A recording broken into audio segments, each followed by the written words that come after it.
لیکن ان کے خلاف کوئی مؤثر کارروائی نہیں کی گئی۔ امریکی اسٹیٹ ڈپارٹمنٹ نے اپنی رپورٹ میں اس حوالے سے زور دیا کہ حکومت پاکستان نیشنل ایکشن پلان کو غیر متوازی نتائج کے ساتھ نافذ کرے۔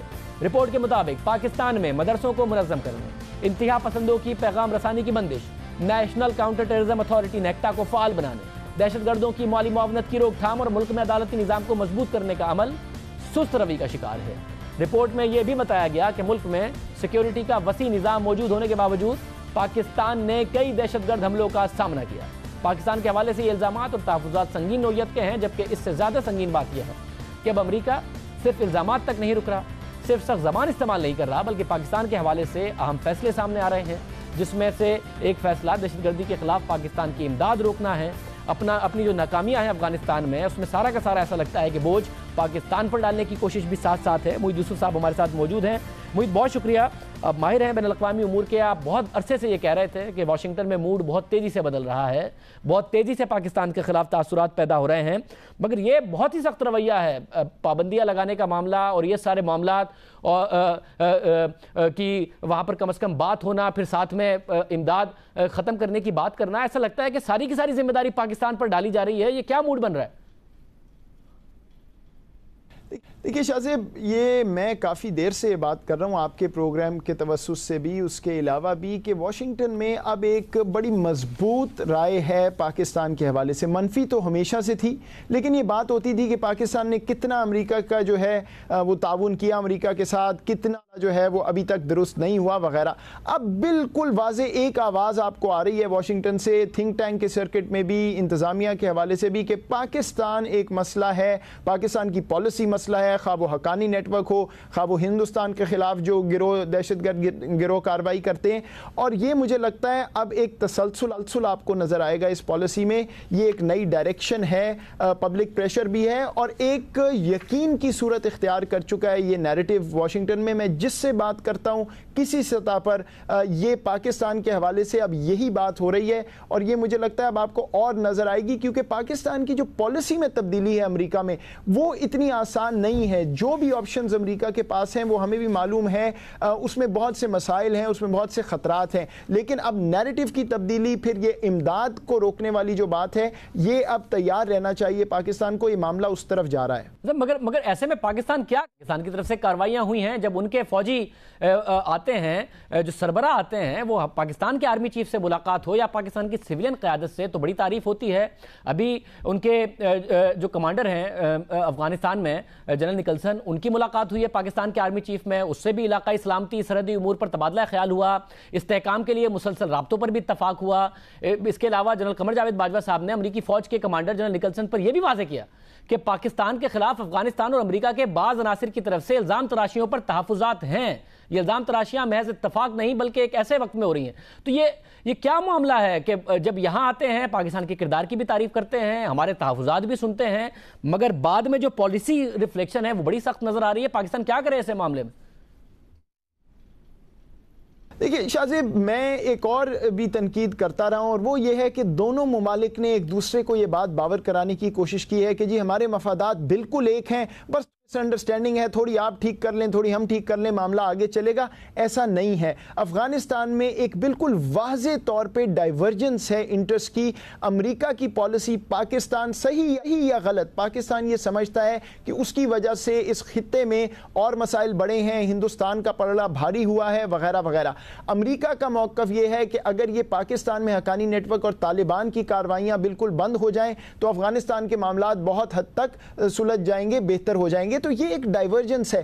کھل کے دونوں کو بات کرنی ہوگی کہ کس حد تک پاکستان جائے گا امریکہ سے تعاون کرنے کے لیے، کس حد تک امریکہ جو ہے وہ پاکستان کے مفادات کو جو ہے دیکھ سکتا ہے افغانستان میں۔ اگر یہی بات دونوں کرتے رہے کہ جی نہیں معاملہ ٹھیک ہے، بس تھوڑا سا ادھر تھوڑا سا ادھر، اسی وجہ سے یہ اب یہاں بات پہنچ گئی ہے کہ تعلق ٹوٹنے کی طرف جا رہا ہے۔ تو بالکل کھل کے واضح کریں کہ یہ چیز ہمارے مفاد میں ہے، یہ نہیں ہے، یہ آپ کسی اور سے کروا لیجئے، اتنا ہم کریں گے۔ اور دوسری بات، کابل سے اپنا تعلق جو ہے بہتر کرنے کی ضرورت ہے. افغانستان اور پاکستان میں جتنے مسائل ہوں گے اس کا فائدہ انہی عناصر کو ہوگا جس کو نہ پاکستان چاہتا ہے نہ افغانستان نہ امریکہ. اس لیے یہ دو معاملات پہ بالکل کھل کے بات ہونی چاہیے. کوئی اس میں ڈپلومیسی چھپانے والی بات میرے نزدیک وہ دونوں کا نقصان ہے. اس میں ظاہر ہے اگر پریس ریلیز میں ایک بات نہ ہو تو آپ کا خیال ہے کہ یہ امریکی جرنیل اگر آتے ہیں یہاں یا پھر ان کے کوئی پولیٹیشنز آتے ہیں تو وہ پرائیویٹ میں بھی اپنے تحفظات کے اظہار نہیں کرتے ہوں گے؟ پاکستان کی طرف سے بھی باقاعدہ طور پر نہیں کیا جاتا ہوگا؟ ایسے ہی ان کی جو رپورٹس ہیں بعد میں وہ رپورٹس میں ریفلیکٹ ہو جاتی ہیں ساری باتیں. پرائیویٹ میں ایک دوسرے سے کھل کے بات نہیں کر رہے پاکستان اور افغانستان، پاکستان اور امریکہ بالکل بھی، اور بعد میں رپورٹس میں اور امداد روکنے کی صورت میں ساری باتیں نظر آ رہی ہوتی ہیں. شاہزیب اصل مسئلہ یہ ہے کہ دونوں سائڈز جو ہیں وہ اپنی طرف سے یقین کر چکی ہیں اس بات کا کہ معاملہ دوسری طرف خراب ہے.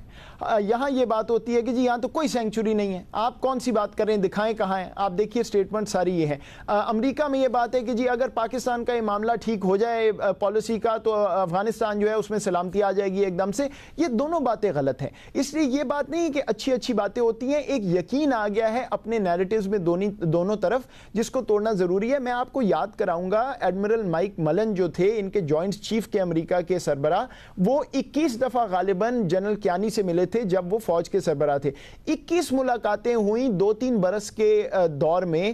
ان 21 ملاقاتوں کے بعد جا کے ملن صاحب نے ایک سٹیٹمنٹ دی کانگریس میں کہ یہ حقانی نیٹ ورک اور ISI تو ایک ہی چیز ہے. تو اگر واقعی کھل کے بات 21 دفعہ 21 ملاقاتوں میں 2-3 سال کے عرصے میں ہوئی تو پھر یہ معاملہ اس طرف کیوں گیا؟ اور یہ اسی لیے گیا کہ جو اصل بنیادی بات ہے وہ دونوں ایک دوسرے کو باور کرانا چاہ رہے ہیں کہ ہم ایک ہی ہیں اپنے مفادات میں. وہ بات درست نہیں ہے. ایک خلا ہے اور اس کو ماننا ضروری ہے. مطلب اگر اسے مان لیا سینیریو میں، اور ظاہر ایک ایسی شخصیت کے طور پر جو آپ کہہ رہے ہیں، اس پروگرام کے پلیٹ فارم سے ہم نے آپ سے جب بھی بات کی کہ موڈ خراب ہو رہا ہے واشنگٹن میں، پاکستان کے لیے موڈ خراب ہو رہا ہے واشنگٹن میں، تو پھر یہ معاملہ جا کس طرف رہا ہے؟ اگر دو طرف اگر پاکستان کے اوپر اپنے ساری ناکامی ڈال رہے ہیں تو یہ معاملہ پھر کس طرف جا رہا ہے؟ پاکستان کے لیے کیا چیلنجز ہونے جا رہے ہیں آگے؟